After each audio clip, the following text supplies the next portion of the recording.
mudança de pessoas da sua casa. Você tem sido profeta da desgraça, como Jonas, que passa correndo, que apenas aponta o dedo e diz que essa pessoa ou muda ou vai para o inferno? Ou você tem sido o profeta que leva a mensagem da misericórdia de Deus?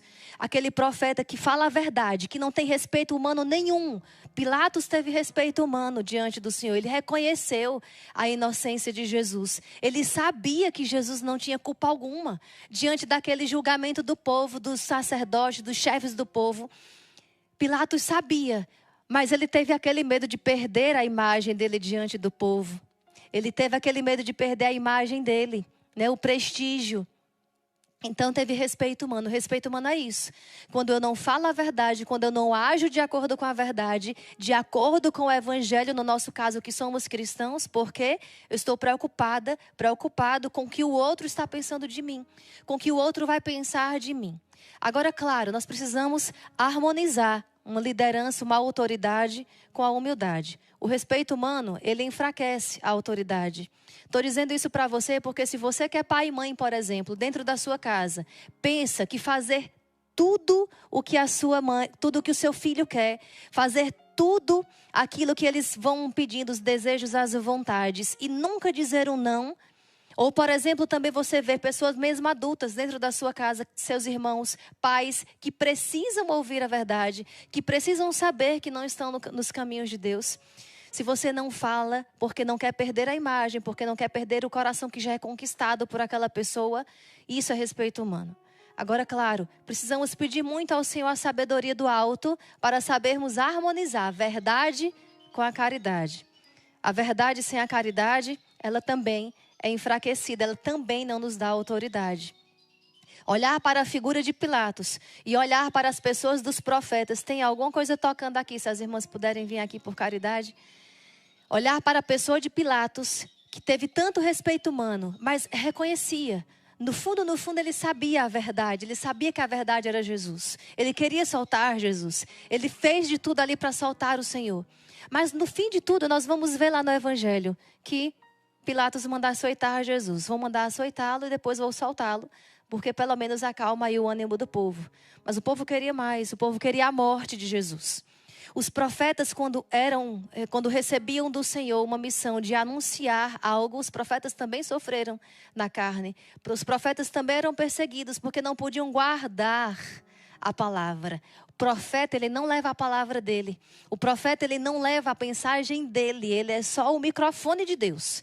Ele é só a voz. A palavra que muda é a palavra de Deus. E aí está o problema de tantas famílias. Nós queremos às vezes que a nossa palavra mude o outro. Nós queremos fazer com que a nossa autoridade, com que o nosso autoritarismo, na verdade, o que oprime, mude o outro. Mas eu quero dizer para você que você pode fazer diferente.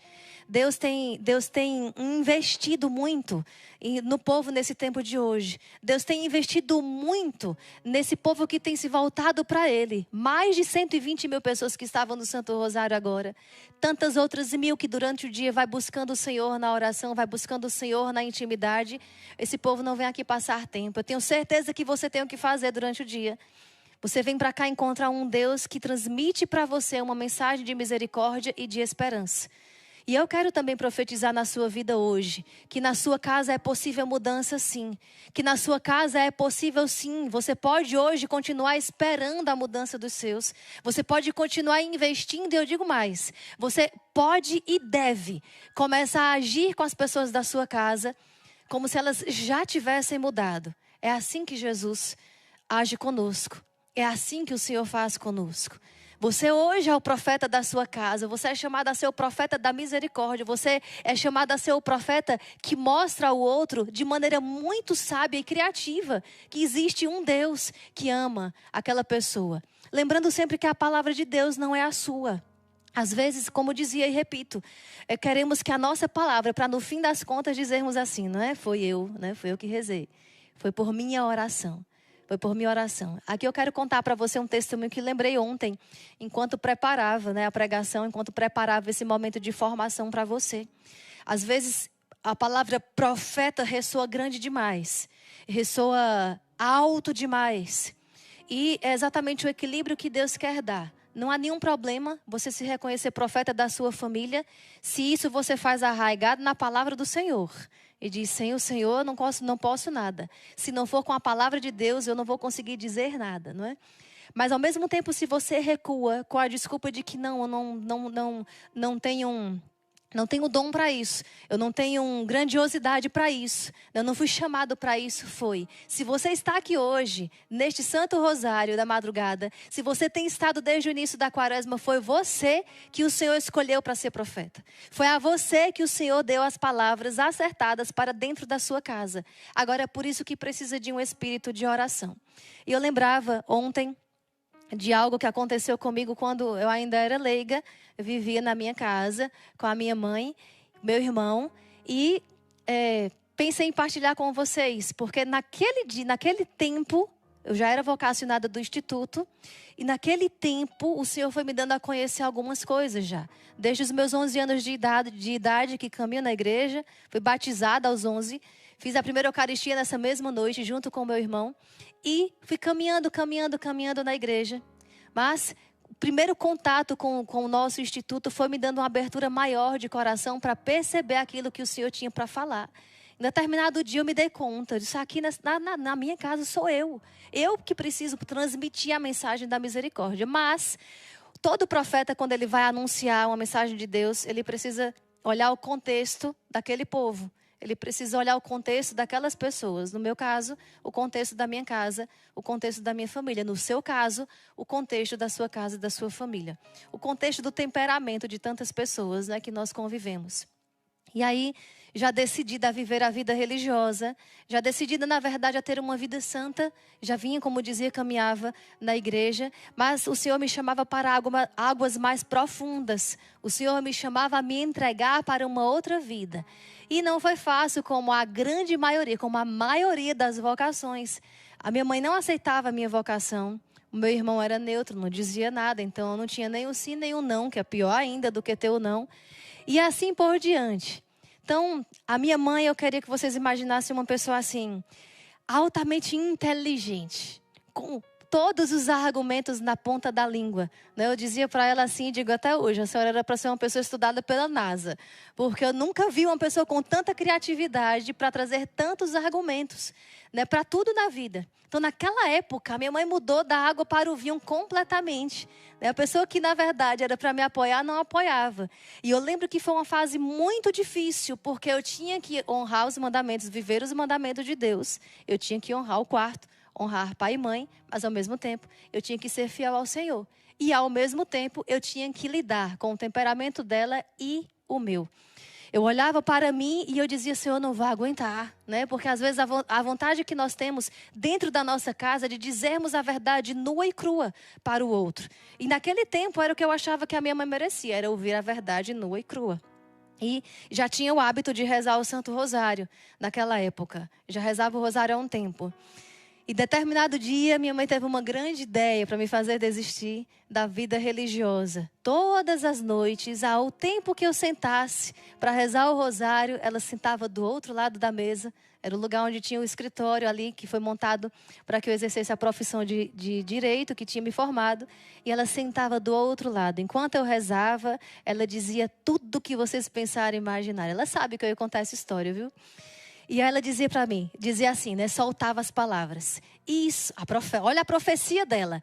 Isso é uma vida miserável. Foi para isso que eu fiz você estudar. Foi para isso que eu paguei para você fazer uma faculdade, ter um diploma. Para hoje, tá querendo uma vida que não vai lhe dar nada. E dizia um monte de coisa, o rosário inteiro. Enquanto eu rezava, ela do outro lado profetizava a desgraça, Profetizava somente que não ia dar certo, que desejava que não ia dar certo, que ia me provar que não ia dar certo.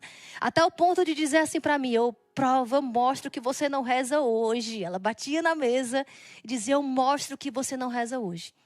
E eu ficava durante todo o rosário perguntando a Deus, meu Deus, o que é que eu faço? Porque eu quero dar o troco, mas eu não posso pecar. Eu sou chamada a ser profeta dentro da minha casa. Eu sou chamada a ser profeta e eu não posso dar um contra-testemunho do chamado que o Senhor me fez. Mas o meu coração também fervia, igual o Jonas. Eu queria dar o troco, eu queria dizer a verdade. Eu queria dizer que tudo aquilo que ela passava era consequência das escolhas dela.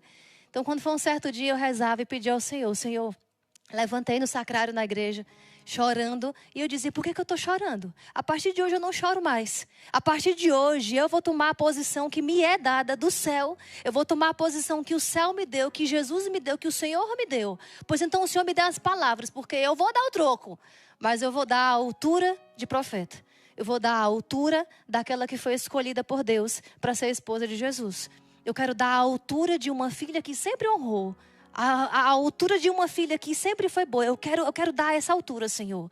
Mas eu também não aguento mais ela passar todas as noites dizendo isso para mim, para que eu pare de rezar o rosário. E pronto, fui para o campo de batalha. Na noite, nesse dia, a mesma coisa. Quando ela sentou, eu também tive uma grande ideia. Eu disse, é hoje. Hoje, o céu sela que eu sou profeta desta casa. E aí, quando eu terminei o rosário, que ela foi levantando da cadeira e disse, já terminou a sua brincadeira? Eu disse, não. A partir de hoje eu rezo 2, o meu e o seu. Para que quando a senhora se converter, para que quando a senhora encontrar Jesus, quando a senhora encontrar o amor dele, a senhora não tenha tanta dívida de amor para pagar para ele. A partir de hoje, eu rezo 2 rosários. Então, ali naquelas palavras que eu dizia para ela, ela olhava assim para mim, eu sabia que ela estava entendendo o que eu estava dizendo. Nós conhecemos os nossos. Nós sabemos as janelas e as portas que os nossos familiares têm aberto para a mudança. Nós sabemos. A minha mãe tinha um temperamento forte, claro, era um contexto também que estava doente naquela época. Tinha a depressão misturado com o gênio, né? Então, às vezes Deus precisa nos dar, e Ele dá, e nós precisamos pedir a Ele a arte de saber distinguir. Quando nós precisamos dizer a verdade, profetizar na vida de alguém, às vezes até que chegou no limite, né? Chegou num ponto que essa pessoa precisa mudar. Chegou num ponto que ela precisa tomar uma posição diferente. E quando ela não toma, porque ela também tem a liberdade dela, nós precisamos tomar. Né? Nós precisamos tomar. Esse era o meu contexto. E eu não desisti da minha família, não desisti da mudança da minha mãe. Hoje eu posso ter a alegria de dizer que eu escuto o contrário. Né? Minha filha, muito obrigado por não ter me ouvido. Muito obrigado por não ter seguido o que eu disse. Então, filho e filha, eu convido você hoje, diante da palavra do Senhor, diante do respeito humano de Herodes, mas diante da coragem dos profetas, você tomar a coragem dos profetas e se levantar na sua casa. Você se levantar dentro da sua casa como profeta, não que impõe Deus de goela abaixo na vida das pessoas, nos seus não. Ele tem que aceitar Deus, ele precisa ir para a igreja. Muitas vezes nós encontramos nas missões e aqui em casa nos eventos, pessoas que dizem isso, né? Traz a pessoa da sua família e diz pra gente, né? Numa situação bem delicada. Irmã, diga pra ele que ele tem que ir pra igreja. Diga pra ele que ele tem que se confessar. Ninguém tem que. Precisa-se. Nós precisamos armar as ciladas de amor com o Senhor. Nós precisamos planejar, isso aí a gente pode. Isso nós podemos provocar um encontro daquela pessoa com Deus. Nós podemos provocar. Depois, mais na frente, a minha mãe ainda demorou muito, viu? Eu com quase 8 anos ainda para aceitar a minha vocação. Mas depois, mais na frente, houve um certo fato na vida dela que ela precisou de algo. Né? E eu pedi socorro numa comunidade que tinha lá. Eu já estava aqui no Mosteiro, lá na cidade. E ela passou, não tinha o que fazer. Era uma comunidade longe. Só tinha a capela nesse lugar. Tinha que ir para a capela, né? Não tinha o que fazer. O passatempo dela, aí sim, naquele tempo, ela ia diferente de vocês, né? Ia passar tempo. E ali o Senhor falou. O tempo que ela estava perdendo. O tempo que estava perdendo com Ele principalmente. Com Ele principalmente. Não somente comigo, em família, mas o tempo que se estava perdendo de buscar santidade. E outra coisa, às vezes nós desacreditamos de pessoas na nossa casa porque tem um temperamento forte, porque tem uma história difícil, porque não aceita nenhuma opinião, não aceita nenhuma correção, e aí nós desistimos de ser profeta.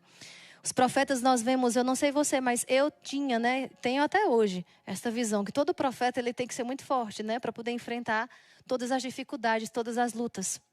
Mas o profeta também é gente. O profeta também traz em si as fraquezas da sua carne. Também traz em si as fraquezas da sua carne. Por isso que se precisa pedir o Espírito Santo. O profeta Joel também vai dizer isso. O Espírito de Deus vai ser derramado sobre toda a carne, para que nós sejamos profetas e transmitamos a mensagem de Deus dentro da nossa casa e em qualquer outro lugar que o Senhor nos enviar.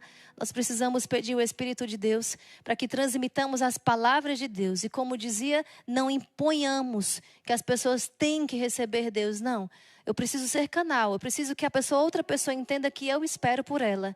Que a outra pessoa entenda que eu acredito nela. Eu passei 8 anos dando essa mensagem para minha mãe. Eu continuo esperando, né? Eu continuo acreditando. 7 anos de missa, direto, todos os dias. E profetizando. Sempre que tinha a chance de falar, eu falava. Quando não era hora de falar, eu não falava. Então, filho amado de Deus, nem respeito humano, nem também um autoritarismo, porque o Senhor nos deu uma caminhada, porque o Senhor nos deu a sua palavra, porque o Senhor nos deu a sua presença, nos dá o direito de impor para a nossa família uma mudança, mas nós podemos ter nas mãos a mudança da nossa casa.